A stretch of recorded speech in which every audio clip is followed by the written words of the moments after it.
To quote the great Jimi Hendrix, knowledge speaks, but wisdom listens. You're listening to The Wisdom Project, a podcast that does just that. We listen. November 11th in the United States is Veterans Day, a day that originally existed as Armistice Day in commemoration of the end of World War I. Since then, November 11th has officially become the day of the year designated for us to focus our collective attention on honoring the service of veterans. Some people get the day off, some businesses are closed, and some students don't go to school, but my kids do. If I were designing a holiday to specifically honor veterans, I would definitely give the day off. But I would require non-military people who get to take the day off to listen to an oral history interview with a veteran. Or even better, conduct an oral history interview with a veteran so other people can listen. The Nunn Center's been collecting veteran stories since we began in the early 1970s. We have interviews with veterans going back to World War I and as recent as Operation Iraqi Freedom and Operation Enduring Freedom, the wars in Iraq and Afghanistan. One of the more visible ways our society focuses public attention on veterans is in the form of movies. As Veterans Day approaches, I don't know if you've noticed, but cable channels start to run more war films. Netflix and Apple TV start to suggest them to you. Recently I was watching one of those movies, Saving Private Ryan, a movie that is famed for its realism in its depiction of World War II, especially the opening scene. This film is so well written with incredible acting, direction, and cinematography.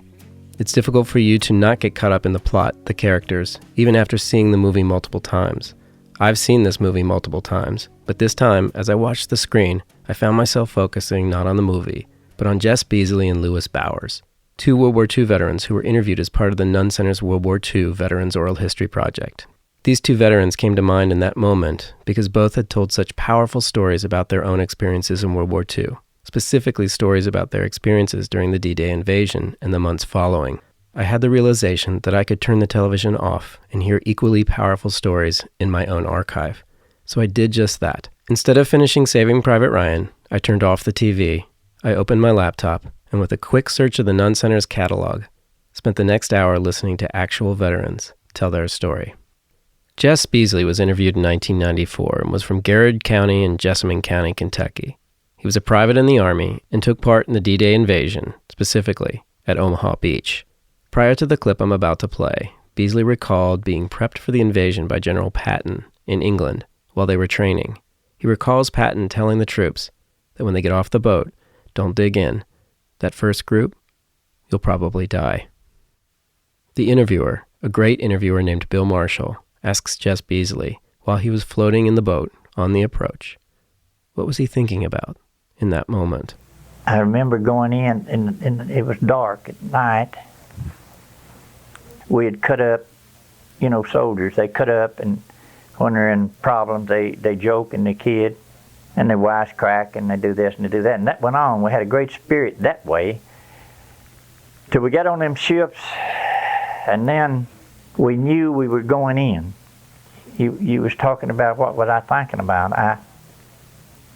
I was thinking about, would I get killed the first thing?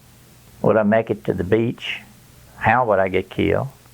Would it be by a shell, or would I get a bullet, or all kind of things like that started going through my head. And I looked around on the ship. We were terribly crowded there. We were sitting on the floor and crowded. And all at once there was a blank expression on everybody's face. You look at a fella maybe 18, 19 years old, and there was nearly a death look. No talking, no kidding, no nothing. I thought of my home in Garrett County on the Kentucky River, and my dog, and my mom, and my cousins, and I wondered if I'd ever see them again. This is something that I'd trained for and trained for and trained for, and now it's coming. I didn't know how I'd handle it. The second veteran we focus on is Louis Bower from Flemingsburg, Kentucky, who was interviewed in 1985. Louis Bower entered the service December 20th, 1940. He had graduated from Millersburg Military Institute in Millersburg, Kentucky in 1924, attended the University of Cincinnati. So he entered an officer, second lieutenant. He moved around to several training locations in the U.S., However, he was told that due to his age and his rank, that he would most likely remain stateside to train the troops. As it turned out, he too was part of the D-Day invasion of Normandy. Now, people have a misconception of the invasion of Normandy. They think that D-Day was the day. That was all there was to it. Well, that was just the beginning. Just the beginning. It got worse all the time. Now, the worst day we had, the invasion of Normandy, was the 3rd day of July, 1944. The invasion was practically 1 month old, but we ran right head on, my division did, right head on to a strong point, enemy stronghold. And the division I was in was practically annihilated. In fact, the German radio said the American 90th Division has been annihilated. Well, I didn't know about the whole division. I knew the part that I was in was shattered. They had the high ground, and we were supposed to take a certain hill and ridge. It wasn't a hill, it was a long ridge. Oh, it looked like it's 2 or 3 miles long, the crest of it. And I looked at that hill and I said, we had a long valley, wide valley to cross there. It's probably, it was almost a mile. Well, when we reached the base of that hill, it wasn't enough. There were too few of us left to make an attack on that hill. The German army was looking right down our throats. They could see every move we made, but we couldn't see them at all. You were faced with basically machine guns and mortars and artillery. You mean theirs? Theirs, yes. Yes. Yes. We were exposed to their mortar fire, small arms fire, and those German 88s were out of this world. They were a triple threat weapon. Used 3 types of ammunition: anti-aircraft, and a tank, and a personnel. They could fire any of those 3 types of ammunition, and they used them effectively. Were you yourself involved with crossing the valley to get to the hill? What eventually was your situation, personally? I was trying to get myself and my men across that awful valley. It was a wide valley. It wasn't just a little narrow thing where 2 hills come together down below. It was, it must have been a mile across there. And I thought about the biblical passage.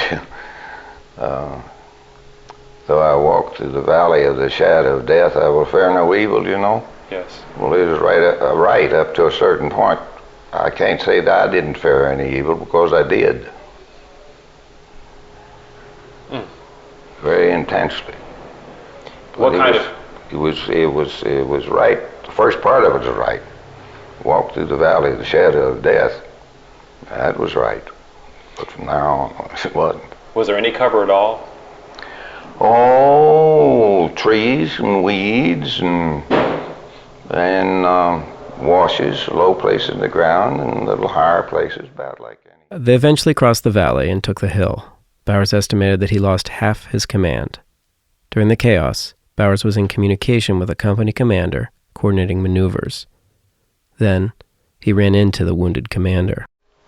we hadn't gone but a few yards back, or maybe 100, until I ran across this company commander, and it appeared to me that he had both legs broken. Anyway, he couldn't walk, couldn't stand, or anything, so it was a dead soldier in a slit trench. And I said, look here, we're going to put you in this slit trench. He weighed 200 or more. We couldn't carry him out. He says, I don't want to be carried out. Just get the men out that are able to walk. And we laid him in this slit trench, and we took some canteens off of the dead and for water, and left these canteens with him. And we took a carbine off the dead man and some ammunition, and put that with him, and I bid him goodbye, and we shook hands, and that was it. And when I got back to England, I was in a little sort of a nightclub over there, and hobbling around, and I said, that fellow's face looks familiar to me, and he was on crutches. And I sauntered over to where he was, and sure enough, he was this company commander that I had laid in the slit trench there with the water and the carbine. He said, Dad, I never expected to see you again. Well, I'd say the same thing goes for me. I never expected to see you again. So we saw each other 3 or 4 times after that, and I don't know whatever became of him. He probably got back to the United States, same as I did. But it was just little things like that that happened. Strange things took place. You just can't remember them all of a sudden, you know, like we're talking today. Sure. But Bowers does remember one particular incident where he, alone in a wheat field, met face to face with a young German officer. You know, one little heartbreaking experience. I met a young German officer. Didn't know he was young when I first saw him. But we ran into each other, and I'd say we weren't over 25 yards apart. What in the world he was doing where he was, I don't know. Never will know. But he fired. We were both standing, running, and he fired at me, and I fired at him. He was using a Luger, and I was using a carbine. Well, I didn't know whether it hit him or not, because we both hit the ground at the same time. And I said, well, he fell right in the edge of a wheat field on a hillside. And I raised my head up a little bit, and I couldn't see any wheat moving. I didn't know whether he was just hiding there waiting for me or not. But I crawled, one thing another, and I thought I saw 2 feet, booted feet, sticking out from the edge of this wheat. Well, I watched a little while, and they didn't move. And I crawled a little bit farther, and I saw this fellow lying there. He was still alive. And I'd hit him, all right. And he looked at me, and he couldn't have been over 20 years old, I don't think. He was young, just a young officer. And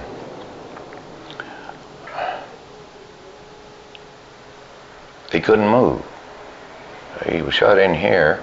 Evidently, the bullet damaged his spine somewhere or another. He didn't move a hand or a foot. He could turn his head a little bit. He could turn his eyes.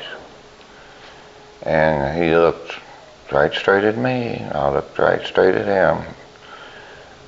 And I was sick, just plain sick over it.